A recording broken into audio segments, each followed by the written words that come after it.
자, 안녕하세요. 오늘 이야기할 주제는 생각과 걱정을 줄이는 방법, 또 내 마음의 그릇을 넓게 하고 자신감을 가지는 법, 자아 경계선을 잘 유지하기 위해서 일과 휴식의 균형이 있어야 한다는 것입니다. 자, 저자는 최명기 씨로 정신과 의사입니다. 참고할 서적은 걱정도 습관입니다. 컴플렉스를 극복한답시고 나 자신과 싸우는 일은 그만해야 됩니다. 가장 중요한 것은 언제냐? 현재입니다. 자, 컴플렉스를 극복하기 위해 노력하는 대신에 현재를 행복하게 느끼고 받아들일 수 있어야 됩니다. 다시 말해서 컴플렉스를 잊어버릴 수 있는 순간이 많아야 된다는 거죠.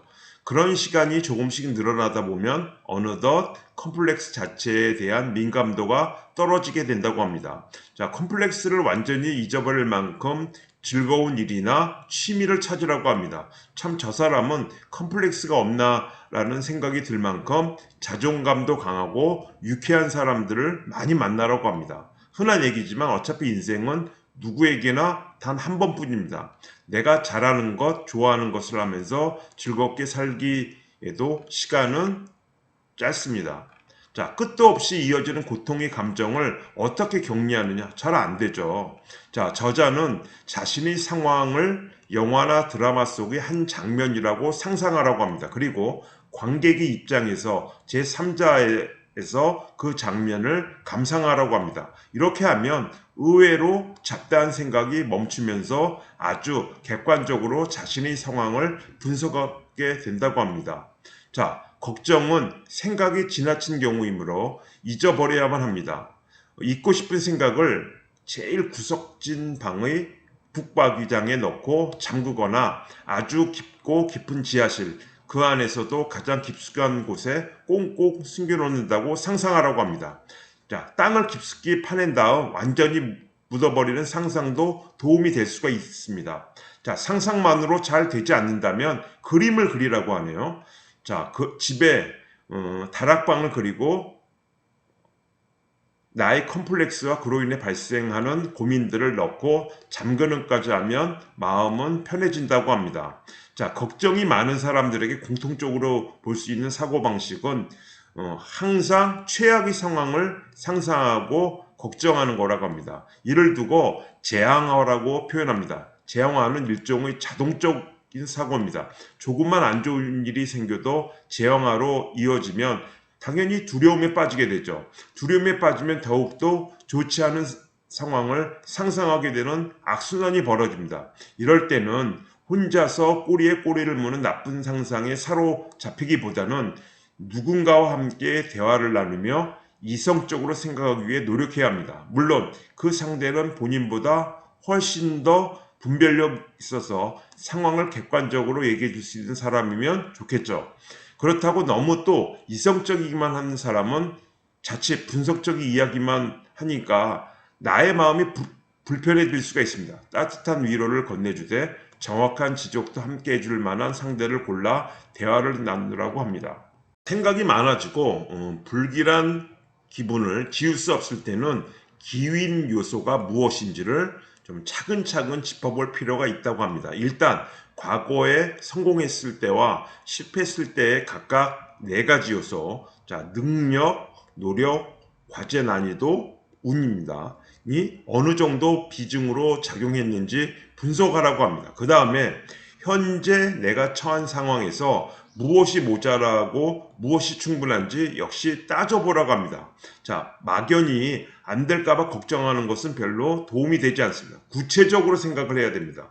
자, 머릿속이 복잡한가요? 생각이 많아지나요? 자신의 상태가 인식은 됐는데 이 상황을 객관적이면서 따뜻한 시선으로 바라봐줄 상대가 없다면 본인 스스로 상황을 분석해 볼 수밖에 없습니다. 자, 근거 없는 불안감에 휩싸일수록 다른 무엇인가에 몰두하라는 겁니다. 자, 청소, 설거지, 요리 등 몸을 쓰는 집안일을 하다 보면 의외로 차분하게 마음이 가라앉으며 상황을 분석하는데 도움이 될 때가 있다고 합니다. 꼭 집안일이 아니더라도 걱정이 많아질 때마다 주의를 환기시킬 수 있는 자기만의 단순한 일, 그것을 저자는 영화를 보거나 음악을 듣거나 노래를 부르거나 그림을 그리는 등, 선생님 같은 경우는 기타를 치는 것도 괜찮을 것 같습니다. 의식 차원의 생각은 줄어들고 무의식 차원의 생각은 결국 활성화된다고 합니다. 자, 시험에 합격하거나 좋은 직장에 들어가거나 부자가 되면 당연히 자부심을 느끼죠. 자, 자신이 자신을 칭찬하는 거죠.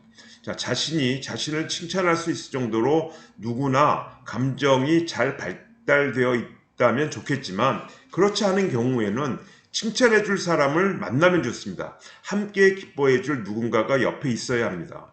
자, 특히 우리에게는 나도 나를 믿지 못할 때 나를 믿어주는 누군가가 필요합니다.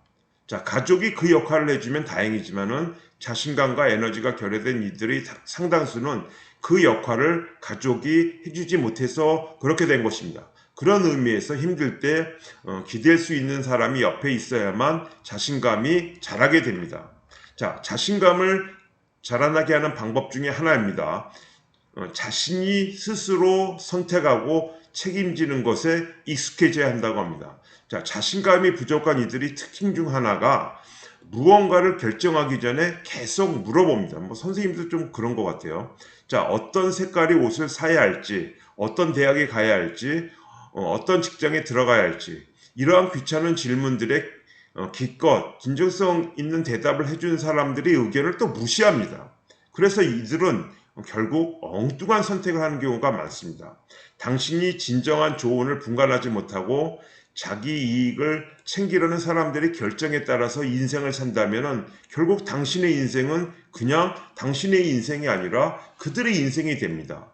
당신의 몸과 마음으로 남의 인생을 산다면 아무리 그럴듯해도 자신감은 생기지 않습니다. 차라리 스스로 선택하고 결과를 책임지는 편이 낫습니다.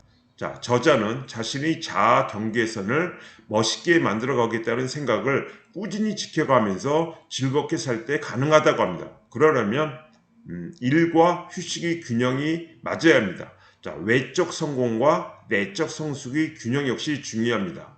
자, 즐겁게 살기 위해 잘 맞는 사람들과 행복하게 지내는 것만큼 필요한 일은 없습니다. 그리고 내 마음의 그릇이 어느 정도 크기인지 생각을 좀 해보는 것도 좋습니다.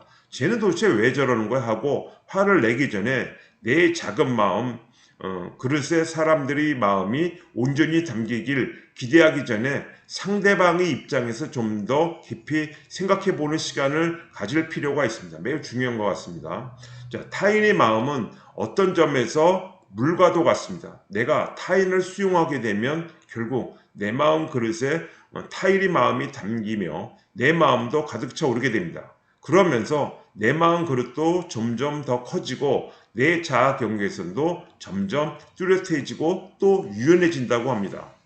혼자서 책만 읽고 생각을 많이 한다고 해서 이루어지는 것은 결코 아닙니다. 그런데 애초 자아 경계선이 너무 경직되어 있거나 희미한 이들의 경우 사람을 대하다 보면 어려움이 있고 어려움을 겪다 보면 더욱 자신감이 저하가 되겠죠. 그래서 조언합니다. 사람들과 처음부터 너무 급속하게 가까워지는 것보다는 거리를 두면서 조금씩 알아가면서 가까워지는 쪽이 더욱 바람직하다고 생각합니다. 생각해 보세요. 멀어졌다가 가까워지는 것은 쉽습니다. 하지만 가까워졌다가 멀어지기는 쉽지 않습니다. 일단 가까워졌는데 거리를 두게 되면 대체적으로 관계가 깨지고 말 것입니다. 선명하고 유연한 자아 경계선을 지니기 위해서는 선명하고 유연한 자아 경계선을 지닌 이를 또 자주 만나라고 합니다. 주변에 유독 나를 편하게 해주는 사람, 그런데 나뿐만 아니라 다른 일이 참 많은 사람은 없는지 한번 떠올려 보고 좋은 사람이 되고 싶으면 좋은 사람을 주위에 두어야 합니다. 자, 저자는 생각이라는 것이 마음대로 되지 않아서 처음에는 무척 힘들 것입니다. 더군다나 일정 시간 동안 부정적인 고민에 집중하는 것이 매우 고통스럽습니다. 꼬리를 무는 생각 때문에 괴로울 때는 대개 이런저런 부정적인 생각을 하다 내가 왜 이런 것까지 고민하고 있지?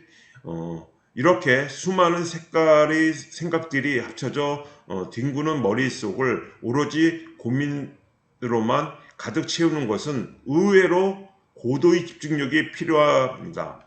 이렇게 하루에 한 딱 10분가량 온전히 고민만 하는 시간을 가진 후 곧바로 그 고민을 지우는 명상에 돌입하는 겁니다. 이 역시 10분 정도면 충분합니다. 마치 온탕과 냉탕을 왔다 갔다 한 것 같은 시간들이 지나면 어떻게 됩니까? 머릿속이 개운해지면서 마음이 맑아지는 것을 느낄 수 있다고 합니다. 자, 오늘 여기까지입니다. 수고했습니다.